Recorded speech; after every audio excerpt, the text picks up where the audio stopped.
Oi pessoal, tudo bem? Eu sou o Guilherme, aqui ao meu lado está a Thaís, a gente aqui da Poracaa, e essa é a última, mas não menos importante aula da nossa série Conexão Animal. A gente pensou nessas aulas para compartilhar com vocês alguns aprendizados e conceitos que ajudam a gente se conectar mais com os animais e ter uma maior empatia e entender um pouquinho melhor o que acontece em cada comportamento. Essa é a quarta aula, a gente tem a playlist aqui em cima que mostra todos os outros vídeos. É legal assistir na sequência para entender melhor, mas pode assistir esse aqui também que você vai entender bem.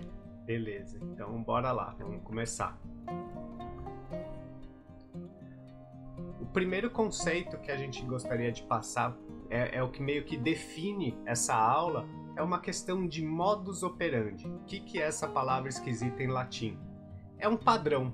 Então isso é usado principalmente quando alguém tem que fazer uma avaliação, por exemplo, um consultor avalia como que uma empresa funciona, qual que é a política, como que ela lida com funcionários, como que ela se posiciona no mercado, quais as estratégias de marketing. Então ela tem um padrão de comportamento em relação ao jeito dela funcionar, né? O modo dela operar. Isso também é muito usado para jogadores de pôquer, então eles estudam como que joga, quais as reações comportamentais dos adversários, né? Um jogador de xadrez também, ele tem que estar atento sempre em qual estratégia.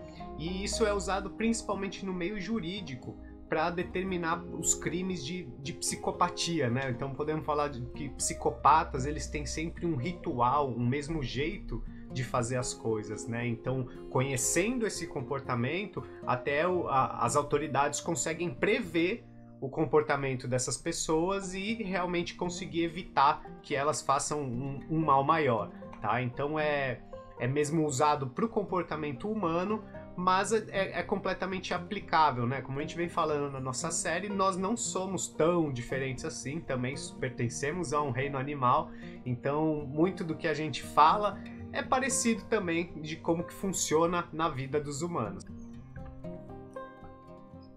Então vale a gente imaginar que todo ser vivo, né, ele tem um programinha de computador rodando dentro da cabeça deles, então é um software. Então a gente tem na foto aí ovelhas, tem um gato, um camundongo, a gente tem outro gato ali descansando. Cada espécie tem um jeitinho de funcionar. E essas espécies, né, inclusive a gente já vem meio que pré-programado para fazer determinadas coisas. São comportamentos que a gente pode dizer instintivos, primitivos. Então, né, a gente observar em herbívoros, por exemplo, no caso das ovelhas, cavalos, vacas, bois, enfim, os animais que comem grama, todos eles têm um hábito de forragear, de procurar alimento pelo chão. Isso acontece também com alguns animais oportunistas, como os cães, como nós humanos. Se a gente for estudar um pouquinho do comportamento da espécie Homo sapiens, a gente vai ver que éramos caçadores-coletores, então a gente tinha que andar pelo meio ambiente procurando pequenos frutos em copas de árvores, e para isso até a gente desenvolveu uma visão muito boa.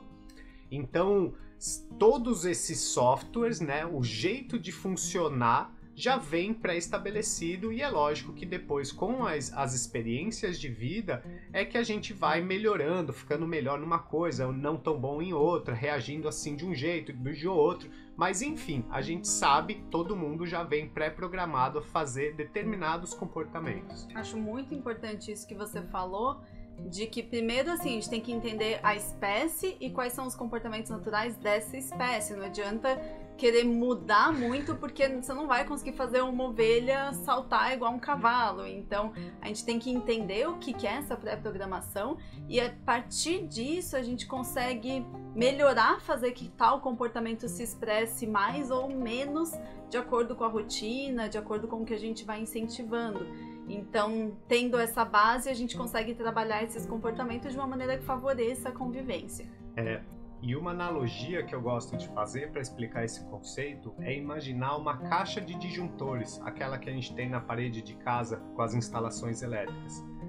Diferente do que acontece na nossa casa, onde ficam todos praticamente ligados ao mesmo tempo e só alguns que às vezes não estão ligados, os modi operandi dos animais, os modos de operação dos comportamentos, eles praticamente não conseguem ficar todos ligados ao mesmo tempo. Eles dedicam uma atenção cerebral, né? O foco deles vai praticamente para um modo operandi por vez. Então é muito difícil para qualquer ser vivo conseguir fazer várias coisas importantes ao mesmo tempo, principalmente quando se trata de alguma questão de sobrevivência, ou que ache que é um comportamento que ele precisa colocar em prática naquele exato momento.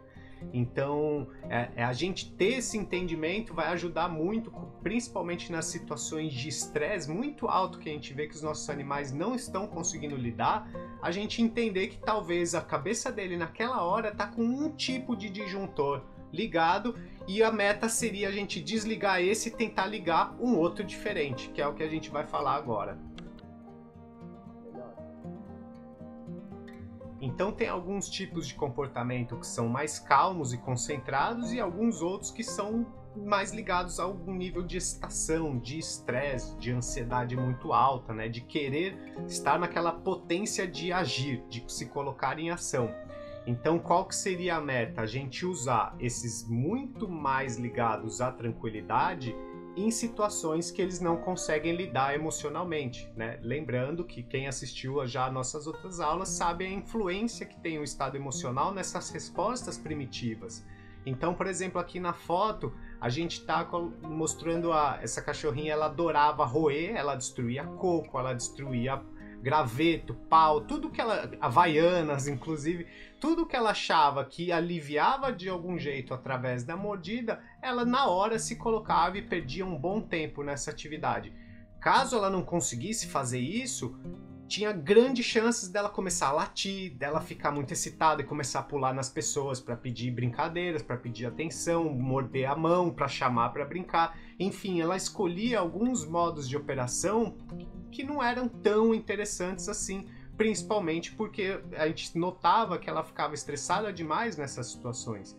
Então, sempre direcionar para ela colocar em prática esse modo de operação mais tranquilo, que é o roer, foi um dos jeitos que a gente encontrou de conseguir até mostrar para ela que existe um outro lado, né, de se comportar, existe um lado mais calmo, mais tranquilo das coisas acontecerem. Então, é muito importante que a gente treine, condicione, recompense muito quando a gente identificar que o nosso animal está fazendo algum modo de operação mais tranquilo. E isso vai fazer com que nas situações reais, né, nas situações que o bicho pega para valer, a gente tem alguma chance de fazer com que ele opte por fazer algo que não represente, né, só lidar com aquele estresse grande, aquele estresse muito alto. Um outro exemplo que a gente gosta muito de dar é em relação a uma coerência, né? Como que a gente conduz um treinamento. Então, de novo, eu vou usar uma situação real que é um cachorro que quer correr atrás de um gato. Então tem pessoas que têm cães e gatos que vivem super bem, mas na hora que o gato dá uma corrida, isso é instintivamente tão forte para o cachorro que ele não consegue permanecer parado e não ir atrás dele. E ele entra rapidamente nesse modo de operação de caça, né? Então, se a gente tenta desviar o foco do cachorro para uma outra atividade, a gente tem algumas estratégias para fazer isso. Mas, do ponto de vista neurofisiológico, a gente não vai conseguir ter uma grande evolução nesse treinamento se a gente trocar esse modo de operação de caça ao gato por tentar distraí-lo por caçar uma bolinha. Porque o modo de operação que ele está funcionando é praticamente o mesmo, ele está caçando. E às vezes na bolinha a gente vai depois tentar tirar a bolinha dele, ele sai correndo com a presa na boca, enfim. Tudo remete a essa sensação natural que ele está sentindo. Então seria muito mais interessante a gente, talvez, enquanto o gato passa pelo cão, a gente incentivar que o cão grude o nariz no chão e forrageie, e procure alimento e sinta maior valor, se sinta recompensado por escolher uma atividade mais natural e mais relaxante, que é pegar comida do chão. Não vai ser simples ele fazer essa troca, por isso que a gente precisa reforçar e treinar todos esses estados calmos em diversas situações como que para se esse disjuntor se ativasse mais fácil. Então ele é mais molinho ali de ativar do que o outro, que é o de caça, que às vezes tem que fazer força. E assim a gente vai trabalhando com a plasticidade, né? Então incentivando mais um comportamento que vai se ativar de um jeito mais fácil do que o outro. E para isso precisa ter consistência, porque é mais natural para qualquer espécie que os modos de operação ligados à sobrevivência sejam ativados muito mais fáceis, porque aí também tem toda a questão genética, né? Já são várias eras sendo ativado o medo para a gente poder sobreviver, a ansiedade, a luta ou fuga, né? Então a gente tem que trabalhar bastante esses comportamentos calmos. Sim. E a gente considera tão importante treinar esses conceitos, né, esses padrões de comportamentos mais estáveis, porque isso faz total sentido no caminho que essa mensagem precisa correr no cérebro. Então, na hora que um cão identifica que aquela é a hora que apareceu a comida para ele forragear de uma maneira calma, esse comportamento ele não precisa ser processado, né? Ele não faz um longo caminho até ele entender o que está acontecendo. Muito diferente de quando a gente tenta fazer com um comando gestual, então ele precisa prestar atenção no gesto ou prestar atenção num som que a gente emita. Então o caminho de entender o som, de perceber um gesto e reparar, bom, esse gesto representa tal coisa, o som me diz para fazer, é muito mais longo do que, nossa, comida no chão, e vira a cara pro chão e lida melhor com aquela situação que no entorno pode não estar tão favorável assim. Então é algo realmente útil e principalmente para quem não tem nem muito tempo nem muita habilidade de ser um perfeito treinador e ter todos os comandos muito bem alinhados com o seu animal. E para finalizar, a gente trouxe essa frase do Anthony Robbins, que é: a capacidade de fazer qualquer coisa na vida é baseada na nossa capacidade de dirigir nosso próprio sistema nervoso. Não é coincidência que a gente trouxe também esse autor, para quem não conhece, ele fala bastante do comportamento humano, de como a gente pode ir trabalhando e mudando as nossas emoções para a gente atingir um potencial maior de ser mais feliz, de produzir mais, de ter mais propósito, da gente conseguir dirigir nossa vida e não ser dirigida por ela. Nos reprogramar, né? É muito legal, o Tony Robbins, ele é muito especializado, ele é um dos pioneiros em programação neurolinguística, né? E a gente até costuma brincar que, como a maioria dos animais não consegue se comunicar com a gente através da comunicação e da linguagem verbal, eles também são experts em neurolinguística, eles ficam atentos a padrões de comportamento o tempo todo. A gente que com essa capacidade de racionalizar, de pensar com muita lógica, que deixou um pouco de lado essa análise individual de saber como que cada indivíduo se comporta, de que está acontecendo no contexto ambiental. Então, se a gente ficar mais atento a esses detalhes, com certeza a gente vai conseguir direcionar o comportamento dos nossos animais, né, não só para que seja agradável para a gente, mas também com que eles tenham uma qualidade de vida maior, tendo um dia a dia muito mais tranquilo e menos estressante.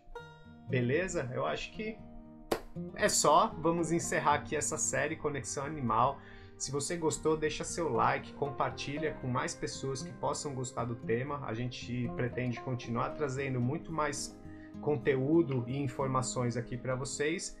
E, mais uma vez, muito obrigado por todo mundo que tem acompanhado. A gente realmente se sente muito reforçado pelo apoio que vocês têm dado pra gente. A gente espera que essa série tenha ajudado a transformar o olhar também sobre os animais, sobre como que eles pensam, como que é o mundo deles.